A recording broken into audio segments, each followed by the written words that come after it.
ಎಲ್ಲರಿಗೂ ನಮಸ್ಕಾರ. ನನ್ನ ಹೆಸರು ಪ್ರಿಯಾಂಕಾ ನಾಯ್ಕ್.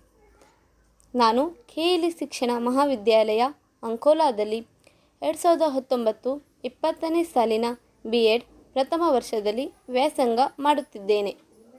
ಇಂದು ನಾನು ಭಾರತೀಯ ತತ್ವಜ್ಞಾನಿ ಜಗಜ್ಯೋತಿ ಬಸವೇಶ್ವರರ ಜೀವನ ಚರಿತ್ರೆ ಹಾಗೂ ತತ್ವಗಳು, ಶೈಕ್ಷಣಿಕ ವಿಚಾರಧಾರೆಗಳ ಬಗ್ಗೆ ತಿಳಿದುಕೊಳ್ಳೋಣ. ಭಕ್ತಿ ಭಂಡಾರಿ, ವಿಭೂತಿ ಪುರುಷ, ಶ್ರೇಷ್ಠ ವಚನಕಾರ, ಯುಗ ಪುರುಷ, ಕಾಯಕವೇ ಕೈಲಾಸವೆಂದು ಸಾರಿದ ಕ್ರಿಯಾಶೀಲ ನೇತಾರ. ಜೀವನ ಚರಿತ್ರೆ.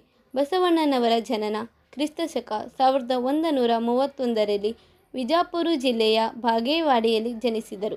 ತಂದೆ ಮಾದರಸ, ತಾಯಿ ಮಾದಲಾಂಬಿಕೆ. ಬಸವಣ್ಣನವರ ತತ್ವಗಳು. ದೇವನೊಬ್ಬ, ನಾಮ ಹಲವು. ಹಲವು ದೇವರ ಪೂಜೆ ಅವರ ಪ್ರಕಾರ ನಿಷಿದ್ಧ. ಅವರ ಪ್ರಕಾರ ಮಹಾದೇವನೊಬ್ಬನೇ ದೇವ, ಸ್ವರ್ಗ ಹಾಗೂ ಪಾತಾಳದಲ್ಲಿ ಇರುವನು ಒಬ್ಬನೇ ದೇವ ಎಂಬುದು ಅವರ ನಂಬುಗೆ. ಉದಾಹರಣೆ: ಎತ್ತ ನೋಡಿದತ್ತ ನೀನೇ ದೇವ, ಸಕಲ ವಿಸ್ತಾರವೂ ನೀನೇ ದೇವ. ದಯವೇ ಧರ್ಮದ ಮೂಲ. ಇವರು ಹಿಂಸೆಯನ್ನು ಸಹಿಸಲಿಲ್ಲ. ಸರ್ವ ಜೀವಿಗಳನ್ನು ದಯೆಯಿಂದ ನೋಡಿಕೊಳ್ಳಬೇಕು. ಅವುಗಳನ್ನು ಹಿಂಸಿಸುವುದು ಧರ್ಮ ಬಾಹಿರ. ಪಶುಬಲಿ ಕೊಡುತ್ತಿದ್ದ ಯಜ್ಞಯಾಗಾದಿಗಳನ್ನು ಖಂಡಿಸಿದರು. ದಯೆಯೇ ಇಲ್ಲದ ಧರ್ಮ ಯಾವುದಯ್ಯ? ದಯೆಯೇ ಬೇಕು ಸಕಲ ಪ್ರಾಣಿಗಳಲ್ಲಿ.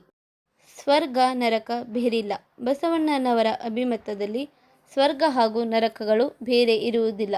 ಸತ್ಯ ನುಡಿಯುವುದೇ ಸ್ವರ್ಗ, ಮಿಥ್ಯವ ನುಡಿಯುವುದೇ ನರಕ.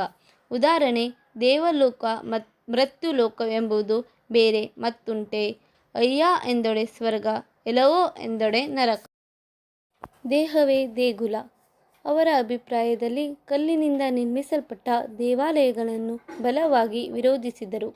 ಅವರ ವೈಚಾರಿಕ ದೃಷ್ಟಿಯಲ್ಲಿ ದೇಹವೇ ನಿಜವಾದ ದೇವಾಲಯವಾಗಿರುವಾಗ ಬೇರೆ ದೇವಾಲಯಗಳ ಅವಶ್ಯಕತೆ ಇಲ್ಲ. ಉದಾಹರಣೆ: ದೇಹದೊಳಗೆ ದೇವಾಲಯವಿದ್ದು ಮತ್ತೆ ಬೇರೇಕೆ ದೇವಾಲಯ?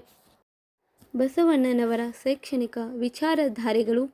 ನಮ್ಮ ಪ್ರಸ್ತುತ ಸಮಾಜಕ್ಕೆ ಅವರ ವಿಚಾರಧಾರೆಗಳು ಅವಶ್ಯಕವಾಗಿದೆ.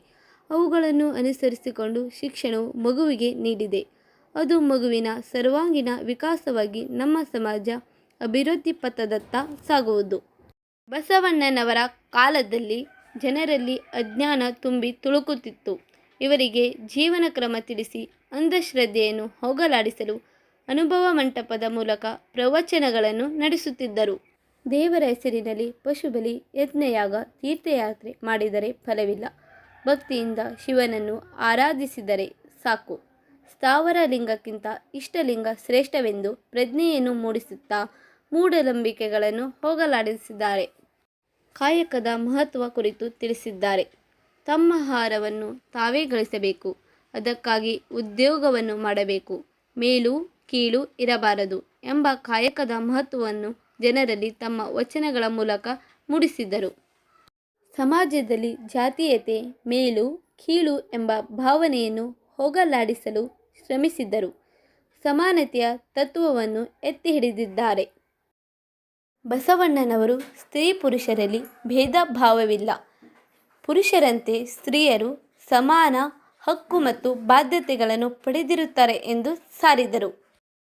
ಸಮಾಜದ ಜನರು ಒಳ್ಳೆಯವರಾದರೆ ಉತ್ತಮ ಸಮಾಜವನ್ನು ಕಟ್ಟಬಹುದೆಂದು ನೈತಿಕತೆಯನ್ನು ಬಸವಣ್ಣನವರು ತೋರಿಸಿಕೊಟ್ಟರು.